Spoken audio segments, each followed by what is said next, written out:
नमस्कार साथियों, स्वागत है आप सभी का आविष्कार आईएएस एकेडमी पर। मैं इंजीनियर लोकेन चौधरी एक बार फिर से आप सभी का हार्दिक अभिनंदन, हार्दिक स्वागत करता हूं। दोस्तों, आज जिस टॉपिक की चर्चा करने जा रहे हैं भारत की रक्षा तकनीक के लिहाज से बहुत महत्वपूर्ण है। भारत को एक नया ऑफर जापान की तरफ से दिया गया है। भारत के लिए इस समय एक बड़ी समस्या बनी हुई है, भारत के लिए एक बड़ा क्वेश्चन मार्क बना हुआ है फिफ्थ जनरेशन फाइटर जेट। पहली बात तो फिफ्थ जनरेशन फाइटर जेट की चर्चा चल रही है कि कहां से खरीदा जाए, अमेरिका का F-35 लिया जाए या फिर रसिया से सुखोई 57 Su-57E को लिया जाए। उस पर अभी तक कोई हमारा एक निश्चित वो नहीं बना है, लेकिन हाल ही में भारत के प्रधानमंत्री ने ये निश्चित कर दिया कि हम F-35 नहीं खरीद रहे हैं, यानी अमेरिका से F-35 नहीं खरीदा जाएगा। और इसकी प्रतिक्रिया अमेरिका की तरफ से इस तरीके से आई। अमेरिका को ये चीजें, हालांकि और भी बहुत सारे कारण थे, लेकिन एक बहुत बड़ा कारण था कि हम रक्षा समझौता अमेरिका से करने नहीं जा रहे हैं भविष्य में। जैसे ही भारत सरकार ने ये बात कही, अमेरिका ने 25% फिर उसके बाद 50% टैरिफ भारत पर थोप दिया है। और लेकिन इस पूरे वाक्य में आप ये देखिए, पूरी ये जो सिनेरियो बना है इसमें अमेरिका खुद फंसता नजर आ रहा है। दूसरी तरफ भारत ने ये समझ लिया है कि हमें फिफ्थ जनरेशन फाइटर जेट या इससे भी अगली पीढ़ी 5.5 सिक्स जनरेशन फाइटर जेट अगर बनाने हैं तो इसके लिए लंबे समय तक हम अमेरिका या किसी दूसरे देश पर निर्भर नहीं रह सकते। ये इंजन भारत को खुद को बनाने होंगे और इस पर हम लगातार विचार कर रहे हैं। मजेदार बात यह है कि पूरी दुनिया के बहुत सारे देश ऐसे हैं जो फिफ्थ जनरेशन के फाइटर जेट अमेरिका से या दूसरे देशों से खरीदना चाहते हैं, लेकिन ये देश उनको उपलब्ध नहीं करा रहे हैं, यानी अमेरिका उनको बेचना नहीं चाहता। बहुत सारी ऐसी शर्तें लगाता है जिससे कि वो खरीद नहीं पाते। लेकिन भारत की जब बात आती है तो भारत के लिए बढ़ चढ़कर ये सभी देश चाहते हैं कि भारत से रक्षा सौदा हो जाए। इसका कारण क्या है? उनको पता है कि भारत एक बहुत बड़ा मार्केट है, भारत एक भौगोलिक दृष्टि से, जियोपॉलिटिकल दृष्टि से बहुत महत्वपूर्ण देश है। अगर भारत से रक्षा समझौता होता है तो उनको फाइनेंशियली और आगे चलकर जियोपॉलिटिकल जो निर्णय होंगे उनमें बहुत ज्यादा फायदा होने वाला है। लेकिन भारत के अपने हित हैं और अब भारत सभी जितने भी ऑफर्स भारत के पास में हैं उन सभी पर सोच समझकर निर्णय लेने जा रहा है। पहले हमारी बात चल रही थी कि हम जो फाइटर जेट इंजन जो है वो अमेरिका से तो ऑलरेडी हमारी डील हो चुकी है। F414 का आपने नाम सुना होगा, F404 ऑलरेडी हम तेजस मार्क 1A में ले रहे हैं। मार्क 2 के लिए 414 जो है उसका उपयोग करने जा रहे हैं, लेकिन अमेरिका ने उसमें बहुत ज्यादा धांधली की है, बहुत लेट किया है, हमारे सारे प्रोजेक्ट डिले हुए। तो इससे हमने मन बना लिया कि अमेरिका से अब आगे चलकर कार्य नहीं होने वाला है। दूसरी बात टेक्नोलॉजी ट्रांसफर की है कि टेक्नोलॉजी ट्रांसफर करने के लिए भी अमेरिका तैयार नहीं है। इधर जैसे ही अमेरिका से हमें यानी दुनिया के कई तमाम जो देश इस तकनीक में जो सक्षम है उनको लगा कि अब भारत अमेरिका पर ना जाकर हमसे भी ये समझौता कर सकता है, तो फ्रांस, जापान और रसिया सभी देशों ने हमारे लिए अलग अलग ऑफर रखे हैं। इसमें यूके भी इस लिस्ट में है। तो आज के सेशन में सारी जानकारी मैं आपको इसी पर बताने वाला हूं कि किस तरीके से फाइटर जेट्स जो है हमारे बनेंगे और उसमें हम क्या संभावनाएं तलाश रहे हैं। देखिए, अभी यहां पर F-35 की जो डील थी उसको हमने नकार दिया कि भाई ये अब हमें नहीं चाहिए, ये हमें नहीं चाहिए। तो इस पर बौखला गए ट्रंप साहब, और ट्रंप ने क्या किया, भारत पर एक अच्छा खासा थोप दिया, टैरिफ जो है यहां पर लगा दिया। ठीक है, यहां लेकिन अभी तक यूके और फ्रांस की तरफ से, रसिया की तरफ से हमारे पास ऑफर आ रहे थे। एक नया देश, हालांकि ऐसा नहीं है, जापान ने पहले भी हमें ऑफर दिया था, लेकिन अब भारत का झुकाव इस डील की ओर बढ़ता जा रहा है। कैसे बढ़ता जा रहा है समझिए। भारत के फिफ्थ जनरेशन शिकारी का दिल जापान से, शिकारी का मतलब यहां पर हमारे एयरक्राफ्ट से है, जो हम कहां से लेने वाले हैं। ये एयरक्राफ्ट जो हम खुद बनाएंगे या फिर हम परचेज करेंगे उसके लिए, और उसका दिल यानी किसी भी फाइटर जेट का जो दिल है वो क्या होता है, इंजन। तो XF9 जो है ये इंजन का नाम है जो जापान ने हमें ऑफर किया है, और ये इंजन अमेरिका के F414 और फ्रांस का जो इंजन है सैफ्रॉन M88, इन दोनों से भारी भरकम होगा, यानी उनसे ज्यादा शक्तिशाली होगा और भारत की जो विमान शक्ति है, फाइटर जेट की जो हमारी कैपेबिलिटी है, उसमें बहुत ज्यादा इजाफा कर सकता है। चलिए, powering India's एमका will Japan XF91 out class JE414 saffron M88, यानी ये खबरें अब छपने लग गई हैं कि ये जापान का जो इंजन है फाइटर जेट इंजन, ये अमेरिका और सैफ्रॉन यानी फ्रांस का जो इंजन है, उन दोनों को क्या कर सकता है, पीछे छोड़ सकता है। और डील किसके पक्ष में जा सकती है, जापान के पक्ष में भारत इसको कर सकता है। 8 अगस्त को ये चीजें यहां पर खबर में आई और यहां पर ये चीज भी क्लियर की गई है कि इंडिया पूरी तरह से नेगोशिएट करने की कोशिश में है, पूरी तरह से अपनी सारी जितनी शर्तें हैं, सारी जितनी संभावनाएं हैं, जितने पॉइंट्स हैं, कंडीशंस हैं, सभी को ध्यान में रखकर इस डील पर आगे बढ़ रहा है। चलिए, नेक्स्ट आप देखेंगे कि जो 5th जनरेशन फाइटर जेट जो जापान खुद तैयार कर रहा है या फिर उसके पास में ये तकनीक ऑलरेडी डेवलप हो चुकी है, उसमें स्टिल्थ टेक्नोलॉजी भी है और स्टिल्थ टेक्नोलॉजी पर आधारित जो 5th जनरेशन फाइटर जेट होते हैं वो रक्षा के लिहाज से बड़े इंपॉर्टेंट होते हैं। इंडो पैसिफिक जो क्षेत्र है, हिंद प्रशांत क्षेत्र जिसमें चाइना का प्रभुत्व बढ़ता जा रहा है, उसको देखते हुए भारत और जापान दोनों के लिए ही ये डील बड़ी महत्वपूर्ण है। क्योंकि देखिए, जापान का भी दुश्मन चाइना है और भारत का भी दुश्मन चाइना है, और जापान और भारत के बीच में एक अच्छी मित्रता है, एक विश्वास योग्य क्या है, यानी डील विश्वास योग्य समझौते हैं, यानी रिलेशन है हमारे, जो बहुत ज्यादा लंबे समय से चले आ रहे हैं। ठीक है, दुनिया के चुनिंदा देशों के पास ये ताकत है, ये हमारे रक्षा मंत्री राजनाथ सिंह पहले भी कह चुके हैं, और इसमें इन्होंने कहा कि अमेरिका, फ्रांस, रूस ये देश हैं जो पारंगत हैं, लेकिन अब इसमें आप यूके के पास में रोल्स रॉयस जो कंपनी है वो उसके द्वारा ऑलरेडी बनाए हुए हैं, तो वो भी इस लिस्ट में है। फिर जापान की कंपनी इसमें आ गई हैं, तो ये सभी संभावनाएं भारत के सामने थी। इससे पहले देखिए, आपने फ्रांस से हमारी डील ऑलमोस्ट हो चुकी थी, यानी फ्रांस की जो कंपनी है उससे हम फाइटर जेट इंजन के लिए ऑलमोस्ट डील कर चुके थे। 61,000 करोड़ की ये डील ऑलमोस्ट होने वाली थी, ऐसा पूरा यानी न्यूज़पेपर्स में या हर जगह पर ये खबरें थी, लेकिन अभी तक वो डील हुई नहीं है। भारत अभी संभावनाएं तलाश रहा है और नया ऑप्शन आपके पास में आ गया है। ठीक है, लेकिन ऐसा हो सकता है कि फ्रांस भी हमारे साथ में, क्योंकि फ्रांस 100% टेक्नोलॉजी ट्रांसफर करने के लिए राजी है और IPR इंटेलेक्चुअल प्रॉपर्टी राइट्स जो होते हैं उनको देने के लिए भी तैयार है। भारत की ये 2 शर्तें सबसे महत्वपूर्ण हैं। भारत ये कहता है कि हम फाइटर जेट्स खरीदेंगे, आपसे एक अच्छी डील करेंगे, लेकिन 2 कंडीशन हमारी महत्वपूर्ण है। पहली है कि आपको हमें टेक्नोलॉजी ट्रांसफर करनी पड़ेगी, बार बार नहीं खरीदेंगे भाई, बार बार कितना पैसा देंगे आपको, आप डील कीजिए, हम आपसे डील करेंगे, लेकिन साथ में आप फाइटर जेट्स इंजन बनाने की जो तकनीक है वो भी हमें ट्रांसफर करेंगे, क्योंकि हम हमारे टेक्नोलॉजी के अकॉर्डिंग हम काम कर रहे हैं। कावेरी इंजन पर हमारा काम चल रहा है, कावेरी 2.0 पर काम चल रहा है, लेकिन वर्तमान के जो हालात हैं उसके अकॉर्डिंग हम 10 साल वेट नहीं कर सकते। तो हमें हमारे अगर इस प्रोग्राम को रफ्तार देनी है तो सहयोग हम जब किसी से ले रहे हैं, जब हम फाइटर जेट इंजन खरीद रहे हैं, तो टेक्नोलॉजी ट्रांसफर की भी उम्मीद करते हैं ताकि इस प्रोग्राम को रफ्तार दी जा सके। दूसरी बात, जो इंटेलेक्चुअल प्रॉपर्टी राइट्स होते हैं जिनके अकॉर्डिंग जो इस तकनीक को डेवलप करता है, जिसका इस पर अधिकार होता है, वो भी आपको हमें ट्रांसफर करने होंगे ताकि कल को हम पर किसी भी प्रकार का कोई प्रतिबंध ना लगे, ताकि हम उसका लंबे समय तक यूज कर सकें। ठीक है, यहां पर देखिए आपकी मई 2025 में ब्लूमबर्ग की एक रिपोर्ट आई। इस रिपोर्ट में HAL का हवाला दिया गया, हिंदुस्तान एरोनॉटिक्स लिमिटेड, जो भारत में इंजन बनाने के लिए जिम्मेदार है।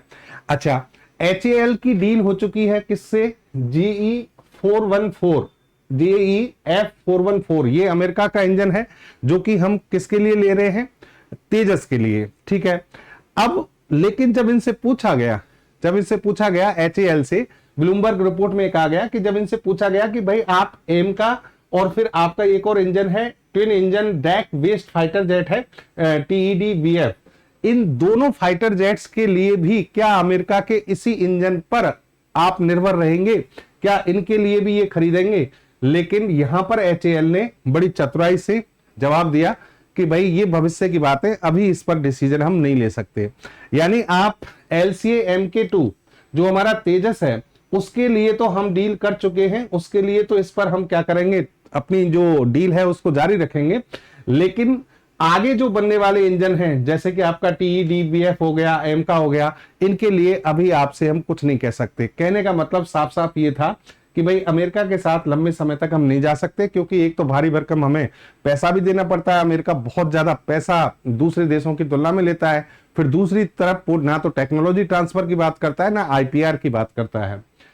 अब जापान के जो इंजन है उसका जो आपके पास में ऑप्शन आया है उसकी अगर हम बात करें कि ये जो फ्रांस के द्वारा हमारे पास में ऑफर दिया गया, यूके के द्वारा, रोल्स रॉयस के द्वारा जो ऑफर दिया गया, उनकी तुलना में किस तरीके से बेहतर है, इस पर आप समझना। अगर मान लीजिए ये इंजन भारत को मिलता है, ये इंजन भारत को मिलता है, तो इस इंजन के मिलने से आप सबसे पहले तो ये समझिए कि इस इंजन की कैपेबिलिटी कितनी है। जो XF9 है ये जापान का एक फाइटर जेट है जिसका नाम है FX फाइटर जेट, जो कि 5th जनरेशन से भी एडवांस माने जाते हैं। उनके लिए जापान ने इसे विकसित किया है। ये जो आपका इंजन है 110 किलो न्यूटन का थ्रस्ट उत्पन्न करता है, इतना फोर्स उत्पन्न करता है, और आफ्टर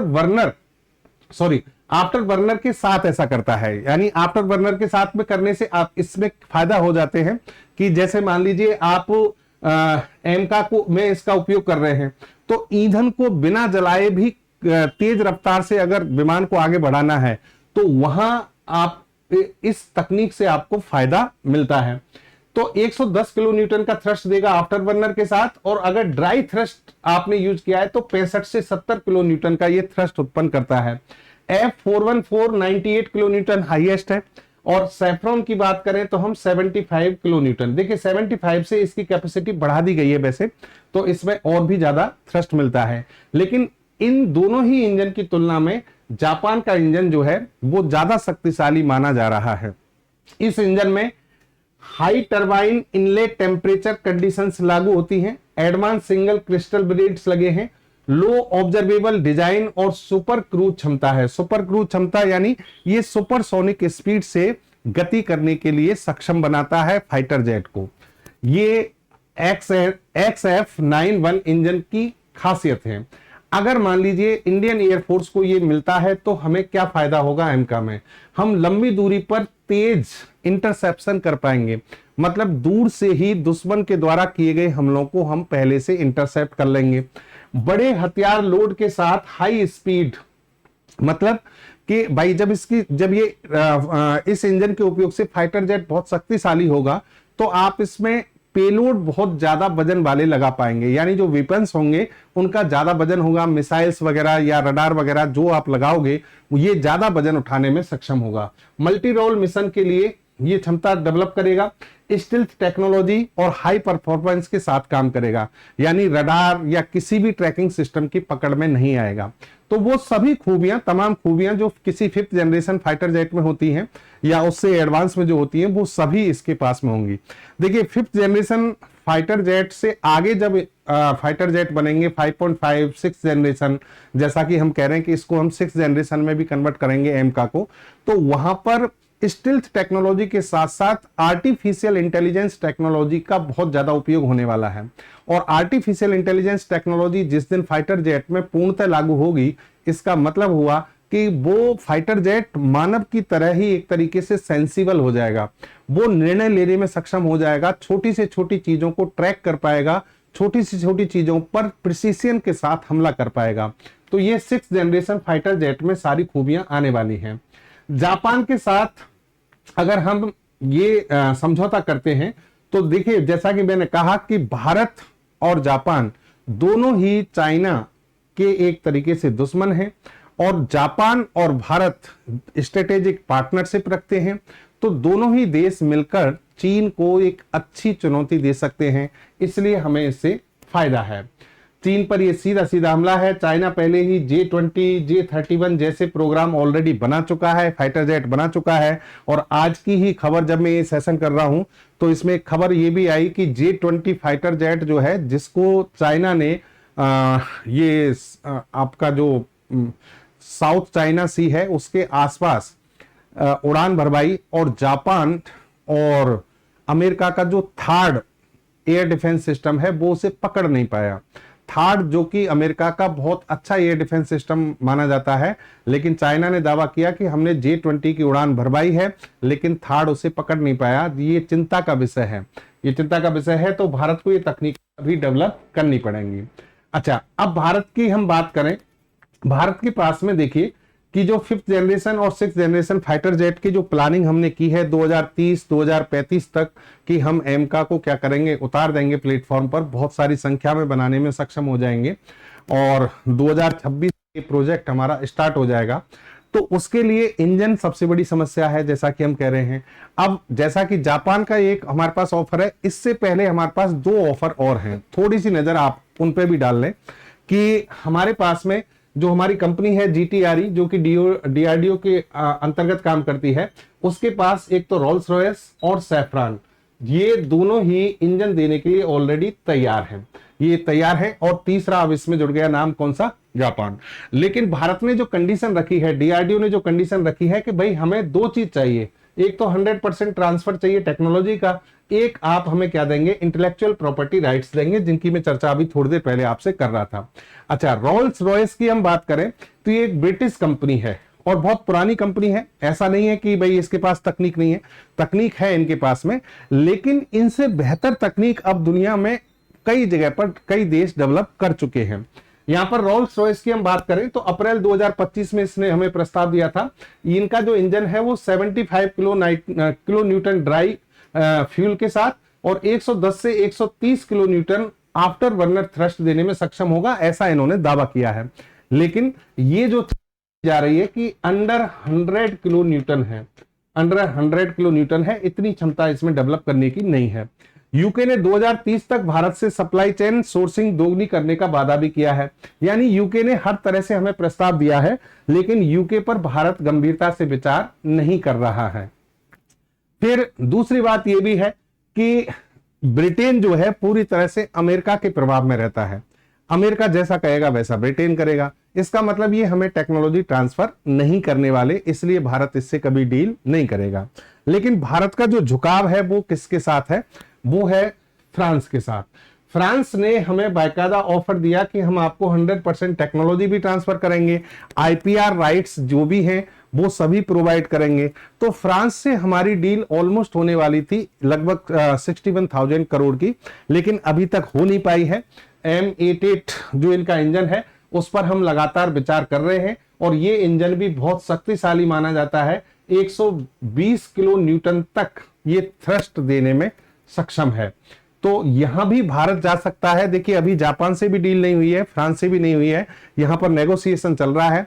तो दोनों ही हमारे पास में बेहतर ऑप्शन है इस समय, फ्रांस और जापान, दोनों में से किसी भी देश से हम इसको यूज यानी इस डील को कर सकते हैं और हम भविष्य के लिए अपने पास में एक अच्छी क्वालिटी का फाइटर जेट बन ले सकते हैं, जो हमारे एमका और TEDBF यानी इन 2 फाइटर जेट्स के लिए काम आएगा। अच्छा, फ्रांस का जो सैफ्रॉन है पूरी दुनिया में बहुत मतलब लंबे समय से इसकी मतलब एक टेक्नोलॉजी जो है वो पूरी तरीके से प्रूव्ड है, इसमें किसी प्रकार का कोई क्वेश्चन मार्क नहीं है कि भाई, क्योंकि इसका लंबे समय से उपयोग लिया जा रहा है। अब बात करते हैं हम बात कि फ्रांस के साथ साझेदारी क्यों, वो सारी चीजें हम डेवलप वो बात कर चुके। दूसरा देखिए आप कि अगर भारत इनसे डील कर भी लेता है एमका के लिए या इसके लिए, तो भी भारत को अपना जो प्रोजेक्ट है एमका प्रोजेक्ट, उसके लिए लंबे समय तक दूसरे देशों के इंजन पर निर्भर नहीं रह सकते। ये अगर ये टेक्नोलॉजी ट्रांसफर कर देते हैं और भारत खुद ही बनाने लग जाता है तो काम हो जाएगा। अदरवाइज स्वदेशी जो इंजन है कावेरी का जो नेक्स्ट वर्जन है कावेरी 2.0, जिसको बनाने के लिए भारत में एक मुहिम चलाई गई कावेरी फंड के रूप में, उन सभी पर भी हमें क्या करना पड़ेगा, ध्यान देना पड़ेगा। देखिए एक स्टील्थ टेक्नोलॉजी पर आधारित ये सारे फाइटर जेट्स होते हैं। हाँ, फंड कावेरी, इस पर हमने एक आपका सेशन भी किया था और ये मुहिम छेड़ी गई भारत में कि भाई भारत क्यों नहीं बना पा रहा है। और ये हकीकत है कि फ्रांस और जापान का अगर इतिहास देखोगे, फाइटर जेट इंजन लगभग इन्होंने 20 से 30 साल के बीच में बना लिए हैं। यानी पहले अमेरिका, रूस और इनके पास में तो ये तकनीक थी, लेकिन जब फ्रांस और जापान जैसे देश इसमें कूदे, चाइना इसमें आया, तो इन्होंने लगभग 20 से 30 साल में ये फाइटर जेट इंजन बना लिए थे। भारत क्यों नहीं बना पाया? 1984 के आसपास हमारा काम शुरू हो चुका था, लगभग 40 साल हो चुके हैं, तो भारत क्यों नहीं बना पा रहा? तो उसके सबसे बड़ा कारण था, एक तो जो हमारा गवर्नमेंट्स की जो इच्छा शक्ति थी और उसमें जो गैप आया कहीं ना कहीं, वो यानी आप पूरे डेडिकेशन के साथ इसको लेकर गंभीर नहीं थे, आपने इसको गंभीरता से नहीं लिया। अलग अलग सरकारों ने इस प्रोजेक्ट को बार बार रिजेक्ट किया, बार बार इसको डिले किया। दूसरी बात, आपने प्रॉपर फंड नहीं दिया, और इसी के तहत फंड कावेरी इंजन ये एक मुहिम चलाई गई और अब इसको सरकार थोड़ा सा गंभीरता से ले रही है। कावेरी 2.0 पर भी काम शुरू हो गया है, जो कि ये एक ऐसा फाइटर जेट इंजन होगा जो भारत को 5वीं पीढ़ी के फाइटर जेट प्रोवाइड कराने में सक्षम होगा। तो ये है दोस्तों आज की हमारी जानकारी, जो कि XF91 इंजन जापान का, जो कि प्रोवाइड करने के लिए जापान ने हमें ऑफर दिया है। अगर ये डील जापान से होती है या फ्रांस से होती है, दोनों ही देश हमें टेक्नोलॉजी ट्रांसफर करने के लिए राजी हैं, तो भारत जल्द ही इनसे कहीं ना कहीं डील वाले मोड में आ जाएगा। तो धन्यवाद, मिलते हैं नई जानकारी के साथ, अच्छी जानकारी के साथ अगले सेशन में।